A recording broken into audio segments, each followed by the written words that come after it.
अस्सलाम वालेकुम जी। बीबी जान टैक्स एंड अकाउंटिंग सर्विसेज की जानिब से आपको मैंने स्टैंडर्ड डिडक्शन के बारे में पहले बताया था। उस सिलसिले में मुझसे अभी इन्होंने भी सवाल किया है। कल मैं एक लेक्चर देने गई थी टैक्स के ऊपर, वहाँ भी 3-4 लोगों ने सवाल किया और यहाँ मुझे टिकटॉक पे भी किसी ने पूछा है। तो टैक्स में डिडक्शन जो है वो दो तरह की होती है।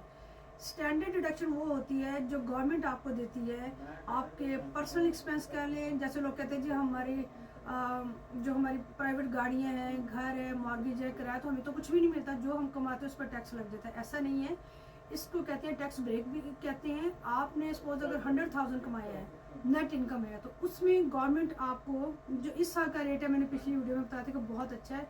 इस साल आप ये समझें कि अगर आपकी 1 लाख नेट इनकम है या 10,000 है, जो भी आपकी में, उसमें 29,200 विदाउट एनी क्वेश्चन, किसी चीज़ को आपको प्रूव नहीं करना पड़ेगा, सीधा सीधा उसमें से माइनस हो जाएगा।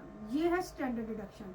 और उसके बाद 29,200 या अगले साल की जो भी हो गई, या पिछले सालों की जो भी थी, वो स्टैंडर्ड डिडक्शन माइनस होने के बाद जो इनकम रह जाती है उसके ऊपर आपको टैक्स लगता है। पूरी की पूरी जो आपकी W2 की इनकम होती है, या जैसे अब ये बैठे हैं इनकी ऊबर की इनकम भी है, तो एक्सपेंसेस निकालने के बाद जो नेट इनकम आती है उसमें से भी ये चीज़ें माइनस हो जाती हैं।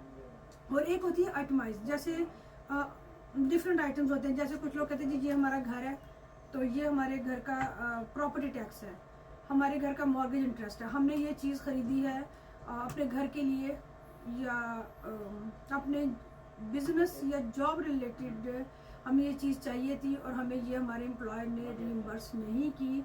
फिर हमारा डोनेशन है, हमने गाड़ी डोनेट की है, कपड़े किए, घर का सामान किया है, वो डोनेशन है, या किसी मस्जिद में दिया है, या किसी चर्च में दिया है, चैरिटी में दिया है, तो वो सारी चीज़ें। तो हम ये देखते हैं कि ये सारी जो चीज़ें हैं जिसमें आपके घर के मॉर्गेज इंटरेस्ट, दोबारा से कह रही हूँ, प्रॉपर्टी टैक्स के बारे में डिटेल से बताऊं कि आप जितना भी प्रॉपर्टी टैक्स दे रही हैं, जब ट्रम्प 4 साल पहले आया था तो इसने एक लिमिट कर दी थी कि 10,000 से ज़्यादा आप डिडक्शन नहीं ले सकते।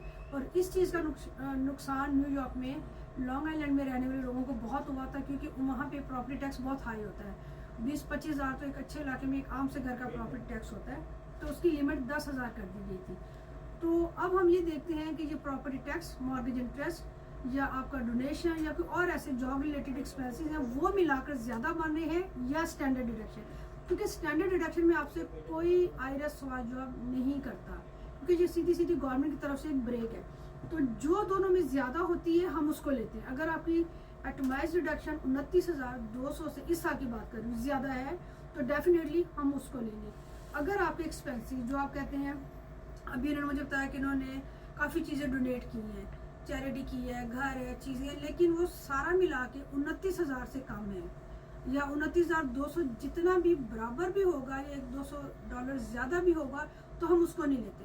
क्योंकि उसमें ऑडिट में वो सारी रसीदें मांग सकते हैं, आपसे पूछ सकते हैं कि आप इसका सबूत दें कि वाकई ही ये आपके एक्सपेंसिव है। स्टैंडर्ड डिडक्शन में आपसे कोई कुछ नहीं पूछता, सीधा सीधा आपकी इनकम में से जो स्टैंडर्ड डिडक्शन होती है, जैसे इस साल की 29,200 है, वो राइट वे माइनस हो जाती है। तो ये दोनों का फ़र्क है। बहुत शुक्रिया।